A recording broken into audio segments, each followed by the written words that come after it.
Yo. Yeah. Let's go. It's Richie Rich spitting facts, trying to get them stacks. I put the bean on the map in my fitted cap. Lyrics like a shotgun blast, yeah, you feeling that?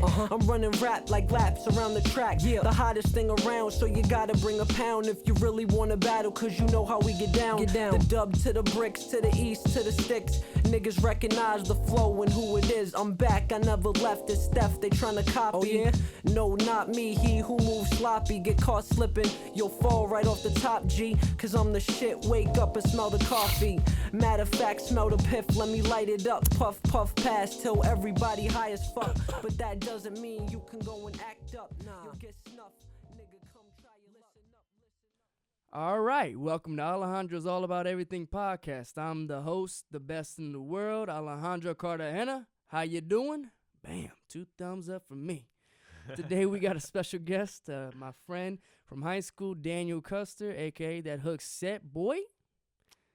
Get him. Let's get him. That's right. All right, man. So you got yourself a new YouTube channel, right? Yes, my first and only. My All first and only. It's my baby. What's your It's channel's my name? baby. It is labeled ThatHookSet twice because, I had to put a first and a last name in there. So I just repeated it. Yeah, double Yeah. dosage of that pimpage. Okay. That's right. That's right. So on this YouTube channel that you got going on, what are you doing on that channel?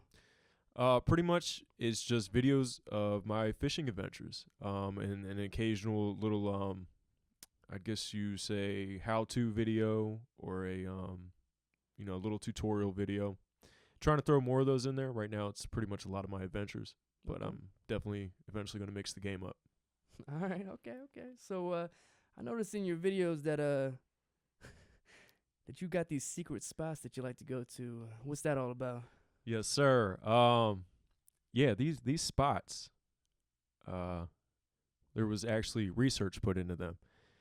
What I do is I'll go on to like Google Maps and I'll look at rivers, ponds. Pretty much I'll just scan a map until I see water. And if I haven't been there, I'll mark that down. I'll go take a visit, scout it out, and then come back later, fish it in regards to what I think's in there and what I might have to use based on, it gets real deep. I could go all day into it, but just kind of generalize some things. You look at what bait fish and whatnot are in the water. That kind of gives you an idea what to use and whatever insects you find around the area. That's just touching the surface, but yeah, that's pretty much it. All right. So what made you so interested in making these videos about fishing?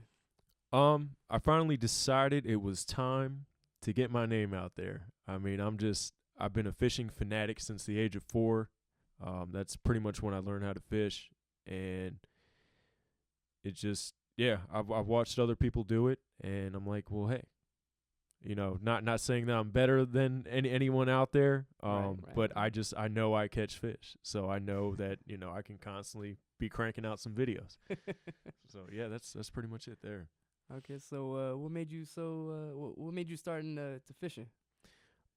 Way back in the day, again around the age of 4, my mom's ex-fiance. I grew up for probably about 4 years on the South River, which is out in Edgewater, Chesapeake Bay, saltwater, and he would always take us out fishing on his boat and whatnot. And ever since I caught my first big rockfish at the Thomas Point Lighthouse, I was hooked ever since. And then it started with saltwater, and then I moved into freshwater. And was a bass fanatic. Like, that's all I would fish for. And finally phased out of that once I hooked into my first catfish. Oh, yeah. Yeah, catfish is where it's at. What's your favorite fish to catch? At this point, it is catfish. Catfish is my number one target half the time I go out. But honestly, who knows? I still have yet to touch many other species. So, I could have a new favorite here in the next year or so. It's always varying. All right. So how long you been fishing for? Well, at this point, I guess 28 minus 4, so 24 years. Man, that's a long time, man. Yeah, I've been It's like putting in all work. I've been putting in work, man. I've been putting in work, and it never gets old. Never gets old. I'll get old, but that will never get old.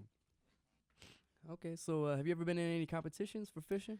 Actually, this past Saturday, I was in a panfish tournament up at Piney Run Park, which is in Sykesville. Mm-hmm. You can get there taking 70 and then jumping on the 32.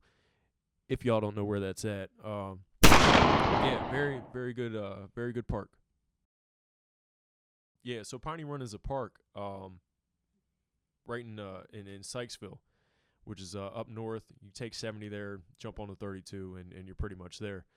But yeah, I was at a panfish tournament this weekend, and I actually placed second and fourth, and I placed in two places because this tournament was set up with three categories: sunfish, crappie, and yellow perch.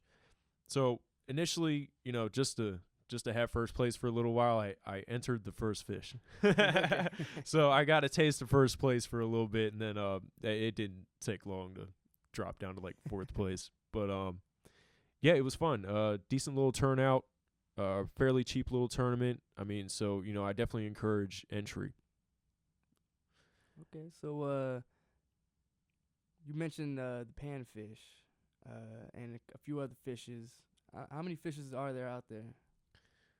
Man, that's a question I can't answer because I mean there's probably still many undiscovered species out there. Okay. So I mean, but How many can have catch 'em you all. caught? Oh, me? Let's see here. Yeah, at least not as many as I'd like to, but I say definitely over at least 10, 15 species. Okay. Primarily freshwater. That's what I do a lot of is freshwater fishing.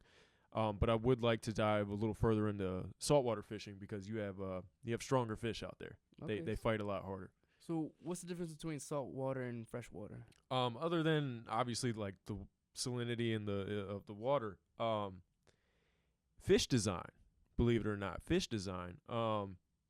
your saltwater fish are especially the predators. They're typically more narrow and aerodynamic, and just size. They get a lot bigger, obviously the bigger body of water. Mm-hmm. Although you will get some big fish in fresh water, but then again, that freshwater impoundment has to be huge. It's like the Potomac River.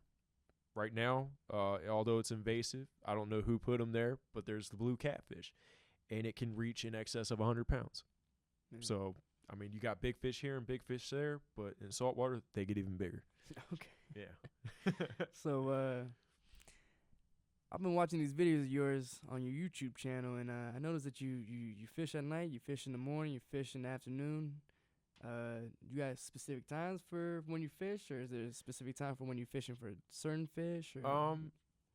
Yeah, actually a little bit of all that. The typical time to fish, they say, I don't, that I guess that would be everybody, professionals, or just through experience, is definitely early morning and into, sunset. So sunrise, sunset, midday can be good in certain situations, especially in like the fall and the spring, because when in the spring, midday, early morning, it's really cold.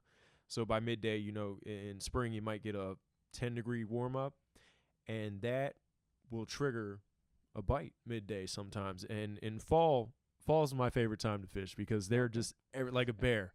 They're just out there stocking up on anything they can eat and just hungry hippos, right? all day, Yeah, all day long, all day long, all day, baby. And but yeah, it varies on the season, but typically early morning and mid to late evening are going to be your prime times for most species. Interesting. Yeah. I noticed that you have a fellow fishing buddy that you fish with sometimes named Alex. How'd you meet him? Yeah, make a long story short. So I joined a group, shout out to Moco Fishing. Joined a group on Facebook, Moco Fishing, and it all started out with my buddy Sung, or who's now my buddy, Sung, hitting me up and, kind of took a risk with meeting somebody over the internet. But I met up with him, and then next thing you know, man, I'm just meeting all his friends, and that's kind of how I met Alex, was through my friend Sung. And we they kind of have this nickname, I mean, granted, I'm part of it and all. But yeah, we call ourselves the fishing fam. Okay. And yeah, I know we're not the only ones out there that do that. And shout out to all the fishing fams out there. Stay strong. Bam. Stay strong. What would you say is the biggest fish that you ever caught? Blue catfish. Blue catfish. It was back. What was that last? 98. Yeah, right. I wish I knew about these things back then. But no. It was last year. Sometime in the fall, towards the winter. Pulled in this massive 60-pound blue cat. I mean, it was a blast. Granted, not much of a fight at that point in time. The water was cold, so they're very lethargic at that point in the season. But yeah, that would be a blue catfish, and the goal is always to get the state record. So I hope to beat that here very soon. Okay, all right. Very soon. I wish the best for you. Well, bro. thank you Okay, very man. much, sir. Appreciate that. Bam. Man handshakes. Man shakes. No, that sounded weird. We're not gonna have any of those. No. All right, man. So when I'm going through these videos of yours, and I see that sometimes people will be trolling you, man. They be I only noticed that because the one video I saw that you caught that big old fish that Oh, man. this guy was trolling you, was just saying all this negative stuff. So how do you think that you deal with that? Out of respect for those few that have decided to out of respect for those few that have decided to give me negative feedback, but real quick, any feedback is good feedback to me, and that's kind of how I view that in that sense. But when it comes to that, it really, I don't know, yes, you do want to respond back, but at the same time, it's just like, I'm doing this not just for you. So I'm doing this for quite, everyone. So if you don't like something, that's fine. Tell me you don't like it, and I can definitely obviously we'll take that into account in my next upcoming future videos. But if you want to take that a step further, and other than constructively criticizing me and sit there and try and rip me to shreds, no, I'm not going to respond to that. I'm not going to waste a single breath on that. But what I will do is thank you for watching the video, and obviously it affected that person that much to where they had to say something, which means I'm reaching people. I'm getting the feelings, which is nice. The haters, just like you touch the guys that like you, man. Yeah, the man shakes. but nah. On a serious note, yeah, I don't like to waste time responding to things like that. So typically, it's just in all honesty, thank you for viewing, and I hope that didn't I don't know. Well, in the end, what I'm trying to say is, instead of being like that and being a troll, help me out. Send me a link to a video that and in this case, it was the improper handling of a certain fish. And not being experienced with that fish, really had no clue what I was doing. But instead of bashing me, help me out. That's all I ask. If someone out there sees something wrong with what they think I'm doing, help me out. Drop me a video. Give me a suggestion. Just throw me ideas, man. Help me help you and everyone else. That's all I ask. Help. Yeah, we don't want no haters. Nah. But if you want to make us better, then we appreciate that. That's right. And that's kind of what I expected that person to do, but they didn't, and someone else kind of had to. See, and that's the other thing. You leave it alone long enough, so that troll is going to irk somebody to respond to them, and then eventually, somebody else will say what I wanted to say, and I didn't have to, really, I don't know. I wouldn't say hurt my image, but I just didn't have to waste my time on that. So that's well said, my friend. Well said. All right, man. Because we on this show, we all about being intellectually smarter and better and making the world better. So, I noticed that you don't have a set time for your videos. Sometimes they're 3 minutes, sometimes they're 10 minutes, sometimes 15, sometimes they're in between all that time variation. Yeah.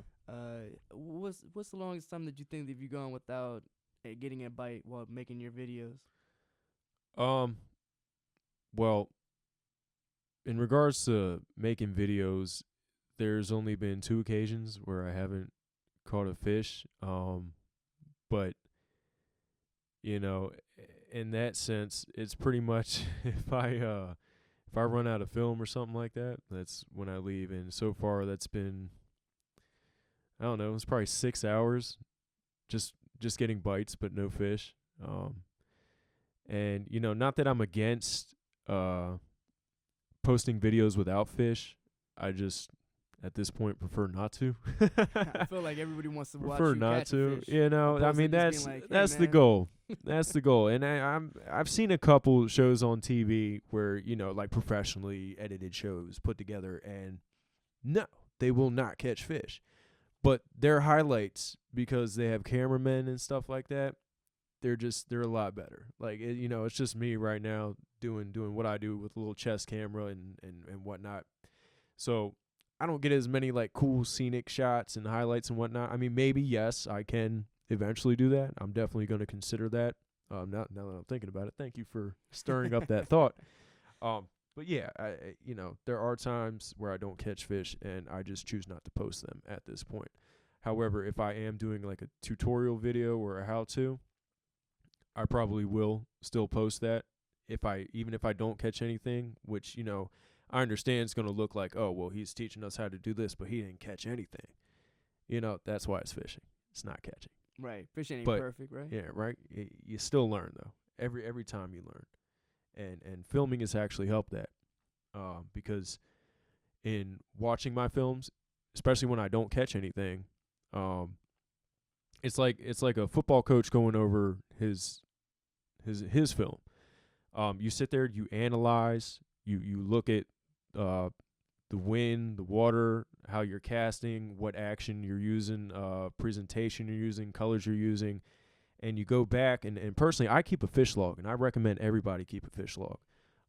It really helps. It really does, because you can go back at any date and time and compare it to what's going on in, you know, real time. Exactly. And sometimes it's very, very similar. So you can go out and you know you're going to lay into some fish. But then again, there's always that disclaimer. It is not called catching. It is called fishing. So that's that. So you said that comparing yourself to those bigger shows for fishing, do you think it's harder as an individual to do the shooting of the camera, the fish, to pretty much do everything by yourself without a cast? Now, I wouldn't go as far to say, you know, that it's harder. It's definitely a lot more work. Definitely a lot more work. 'Cause I mean, there's points where I'll set the camera down, and to get myself, you know, a shot of me walking away, I got to walk away from that camera. But don't forget, I got to walk back and get that camera. I'm not leaving that there. No. That's the part you don't see. Yeah. If I walk far away, I'm coming right back just to get it. And it's, you know, some of the disadvantages are you don't get those super awesome shots. You don't always get those close-ups. And you know, I've seen some people actually doing a pretty good job of it. You know, doing these underwater shots while they actually have the fish on. And, you know, just that's real impressive to me, considering it's just one person doing that. And I need to definitely look into that and throw some of that into my videos.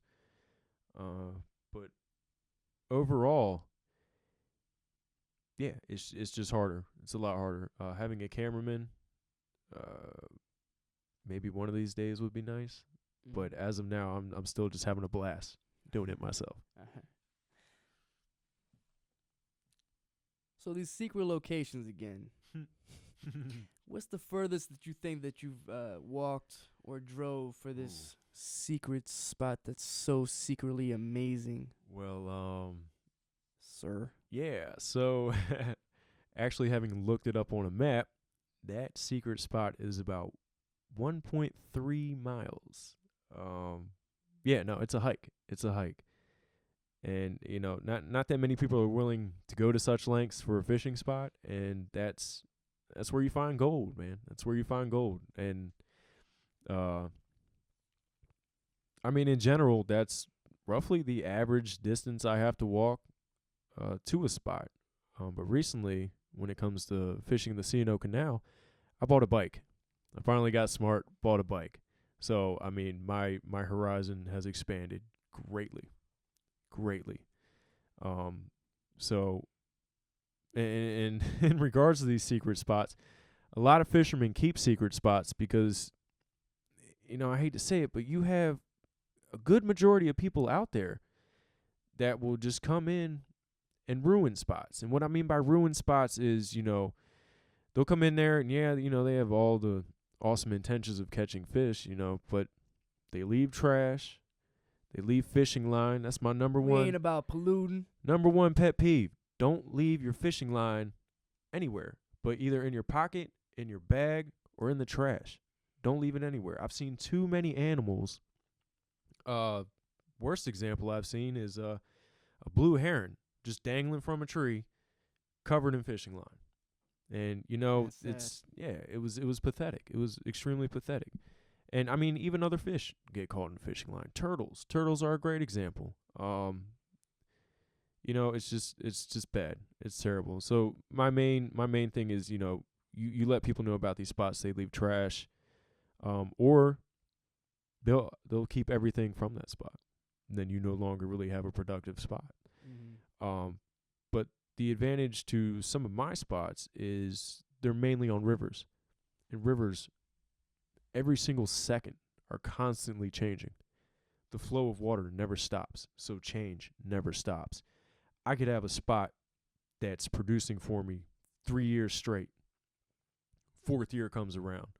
All of a sudden, that river, down beneath something I can't see, the ground underneath that water has maybe shifted in a certain way that no longer holds a beneficial holding spot for fish. So that spot might die on you out of nowhere. So you got to keep that in mind. Secret spots to keep secret is primarily just good to keep them secret on a lake or something, a body of water that is not moving. So when it comes to a river, I'm a little more lenient. I will give out spots on a river, but not always. Not if they're still super hot. But yeah, no, on a river I will sometimes give away some spots. But yeah, on a lake or a pond or something like that, or location of a lake or a pond, nah, I'm not giving that up. That's in the pocket. I got you, man. Yeah, nobody want to give up that stuff. So, segueing to the next portion, you say this catchphrase that you got. What's the catchphrase that you got? Get 'em. Okay, And where'd that come from? yeah, that all kind of originated. Well, its deepest roots would kind of originate to when I was playing football. You know, right before the games and whatnot, it'd be like, all right, let's go out there and let's get them. Let's get them. Let's go get them. You know, it's like, all right, you know, that's cool. And then I don't know, it kind of just translated into fishing. You know, I'm just out there and, you know, at first it started with, you know, you set the hook, you know, that hook set, you know, wham, got him, I got him, he's on, got him. And then it just turned into, you know, as an introduction, I'm going out there to get him. So let's go get him. Let's You get know, add a little something there, Put right it in your there. chest. Yeah, that's right. Would you consider yourself the catfish king? Great question. Yes. Yes and no. Yes and no. I would love to claim that, but there's many like labels and stuff out there that already claim, you know, catfish king. So I guess technically I couldn't use it if I wanted to be, you know, due to legality, but yeah, I mean, I catch catfish. And I catch them, right? I catch them big, small, micro-sized. I catch a lot of catfish all the time. And again, that's my favorite species to catch. And it all started with discovering these blue catfish in Maryland and bringing into light, you know, how big they can get. My first fight, actually the first time actually catching them, a buddy of mine and we just slayed them. caught about 13 in one day, and all sizes, small, medium, and then when that big one was hooked, I was like, wow, they can get this big. I'm on it. Catfish is the thing. Okay. So, I mean, any catfish questions y'all have, ask me. I mean, I'm constantly catching fish, constantly catching catfish. Holler at me. Okay. What would you say is the best season for fishing? You know, a lot of critics out there would like to say spring, but me personally, I would say fall. Fall is when I've caught some of my biggest fish ever, and consistently catch my biggest fish in the fall, because you don't have the pressures of spawning.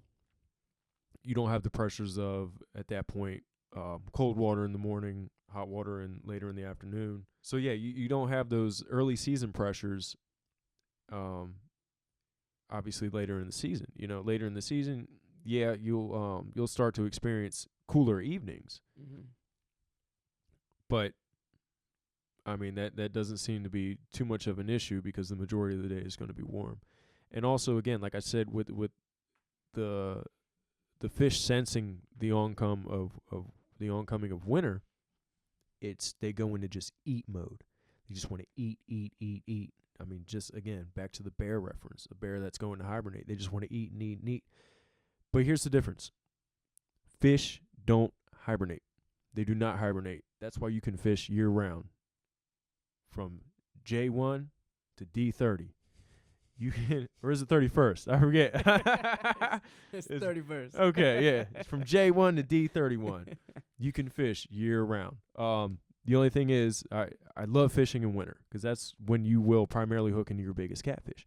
However, it may take you a whole day just to catch one fish because at that point, the water's cold and they don't want to move. They just want to sit there, conserve their energy, conserve the heat, and, it's difficult fishing, but it's possible. And some people like to skip through those steps and just go, well, that's for catfish at least, but there is ice fishing. And ice fishing I've yet to do, but would love to go ice fishing for sure. It sounds like a fun thing to do. We got it right up north, man. Deep Creek Lake. Oh, yeah? Oh, yeah. Oh, yeah. When you're fishing, do you have customized rods? Or do you buy rods with specific specifications when you buy your things? It all depends on what fish I'm going after.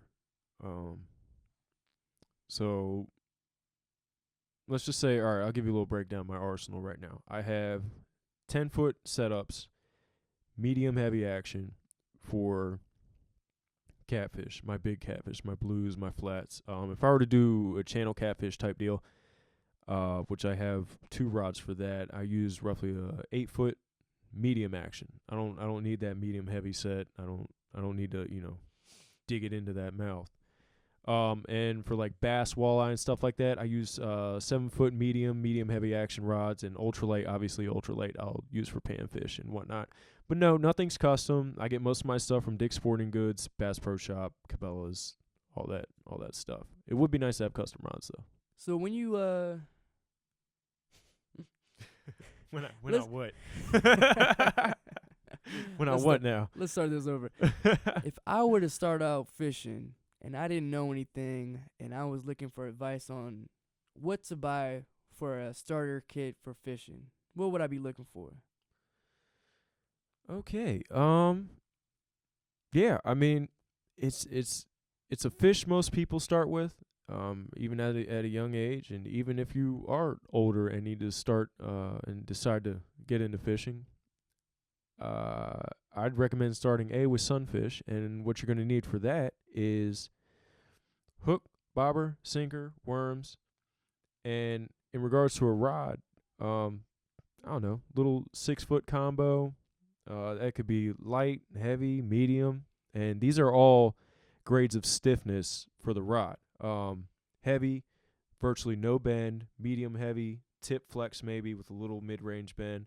And light, you got a lot of flex. So that when I refer to medium, heavy, and light, that's in regards to pole flex.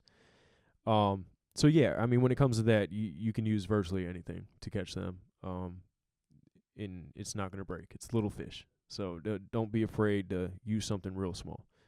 But yeah, if you're starting out, do that in regards to sunfish. But if you just kind of want an all around type deal, get a 6-foot medium heavy action rod with 8 to 12 pound test line. That'll cover a majority of your fish. And if you do end up hooking into something bigger than 8 to 12 pounds, there's either a top setup. It's called drag. There's either a top setup you can twist, and that just makes your line come out easier, or you can tighten it, and your line won't come out at all. So typically when you have a big fish, you want to loosen it up a little so they have a little room to pull some line out so it's not sitting there surpassing the breaking point of your line. Right. So it's definitely good to know where that is. It's either on the top and again, or it's on the bottom. And yeah, that's a good all around combo. Again, 6-foot medium to medium heavy rod combo. And when I say combo, that is the rod and reel as one. You can go separate, but then you get into a little more advanced stuff with matching your reel to your rod. So I recommend always just, if you're starting out, buy a combo. And how much would that run me? Decent little combo is going to run you anywhere from $40 to maybe $80. Okay, that's not that bad. Not too bad. Not too that bad. big of an investment, right? No. I mean, it gets a lot higher in price. I mean, especially saltwater gear. You know, I mean, we're talking into the thousands for just a reel. Man. And then hundreds of dollars even in freshwater for a rod. And those brands, if you are interested in going crazy with it, St. Croix, G. Loomis, even Lew's actually, I got to try some of them out. They came out with some higher end rods recently that look pretty sweet. All right, man. So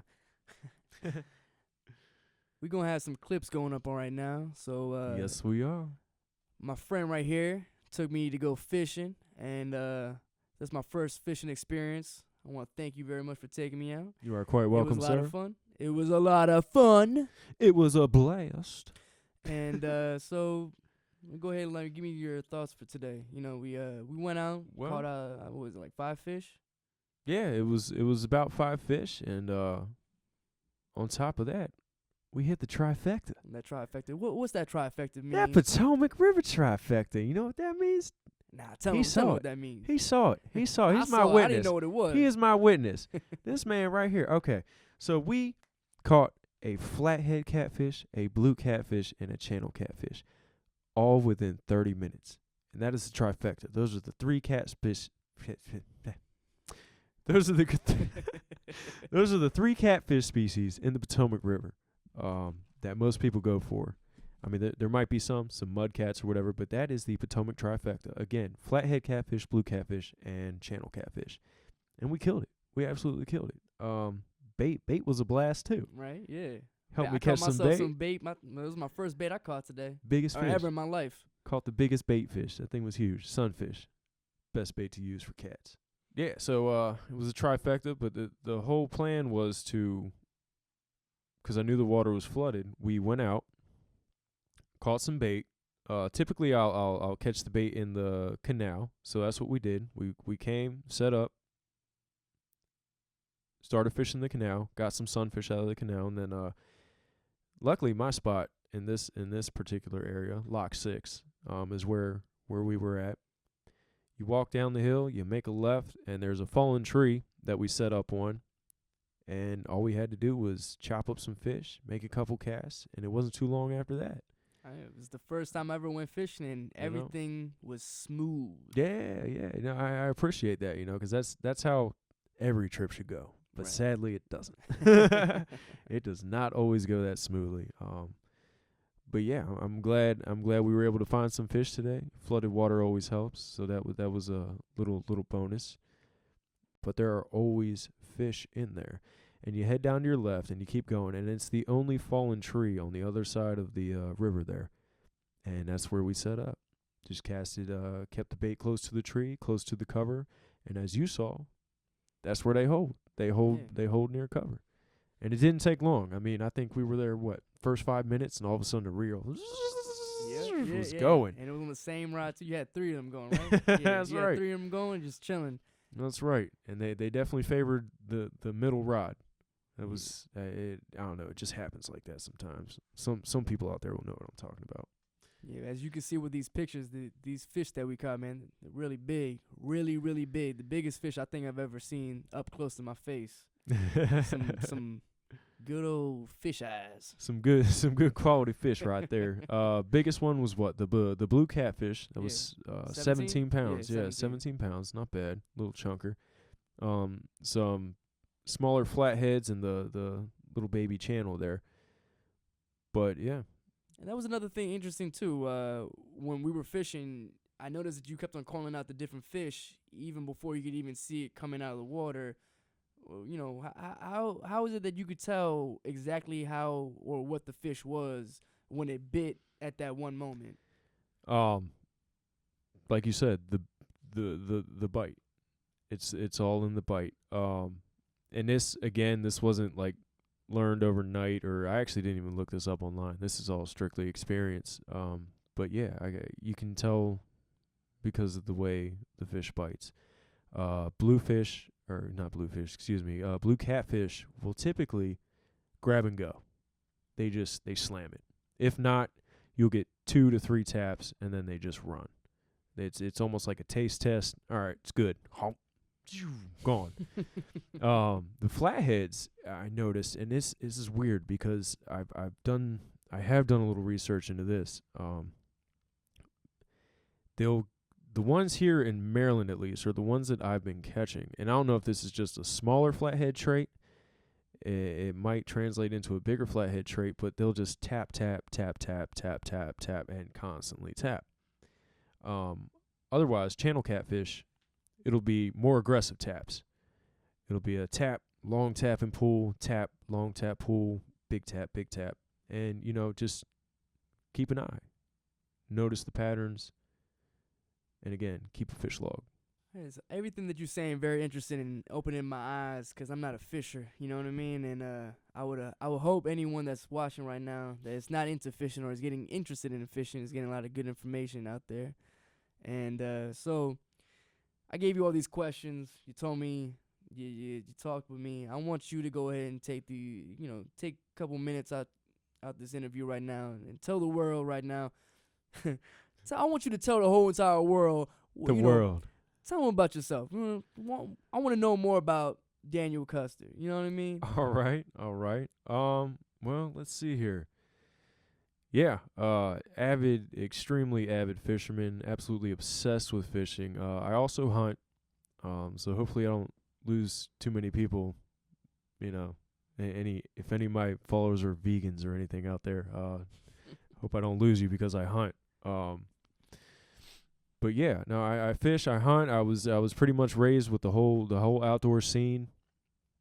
I'm a little bit everywhere. I've held numerous jobs. I mean, like I'm pretty much a handyman. I can work with electricity, engines,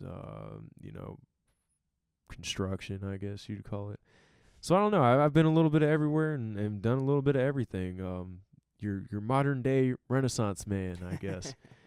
MacGyver, huh? Yeah, right. No, I've had to do some weird survival stuff. One time I got stranded on the Potomac River at night in a raft, and because we were supposed to meet somebody, and we never ended up making it past dark, and we didn't want to get lost, so we pulled over to the side, and thank goodness I had my camping gear with me, but it was cold and wet, so everybody was shivering in their bathing suits, and I was like, alrighty then, I got to get a fire going for everyone, because, needless to say, I was the only one who actually, knew something.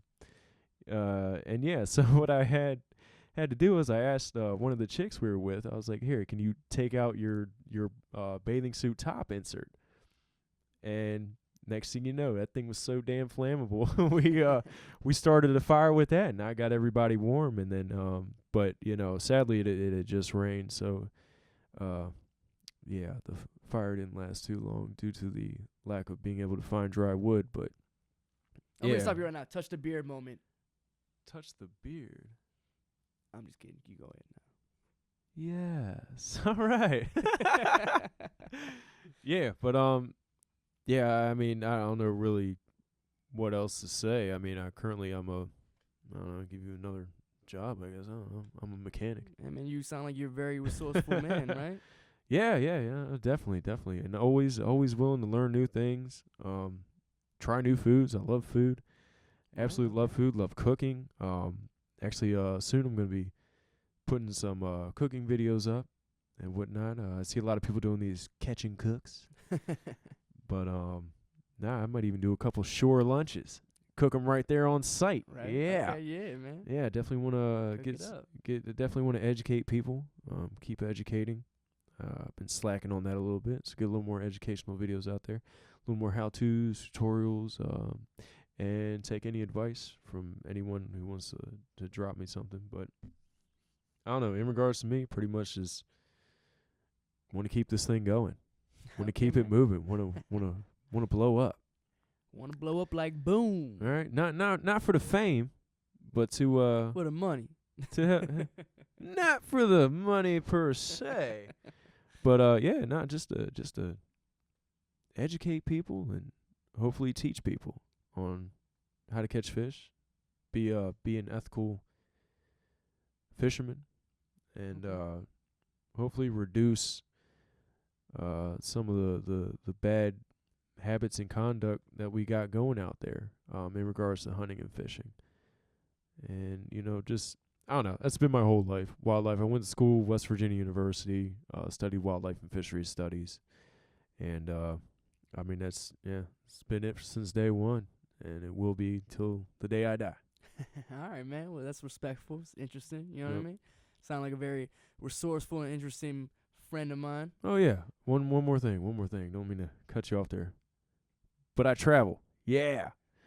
Sri Lanka, man. If you haven't been to Sri Lanka, go to Sri Lanka. It's beautiful. It's absolutely beautiful. And Aruba, that's nice. All right. Well, thank you. ThatHookSet. You are very welcome. Thank you for having me. Appreciate it. Anytime. You're always welcome on the show. But before I get off, I want to go ahead and say happy birthday to the Baltimore Bike Party, baby. Bike Party! Woo! If you notice, it's going to be in the intro. You're going to see all that bike riding that I did. I don't even know how long I bike ride for. It was so long. My quads was killing. Oh, no, on a bicycle, baby. Oh, a bike. Oh, this whole time I thought he was talking motorcycles. Check that out. That's slick. Yeah, so, all right, well, with that shout out, that'll do it for this week's episode. I'm Alejandro, the best host ever. ThatHookSet. Let's get him. And you can always catch him on, I'm going to put the link to his channel under my video. You can always catch his super cool fishing videos going on.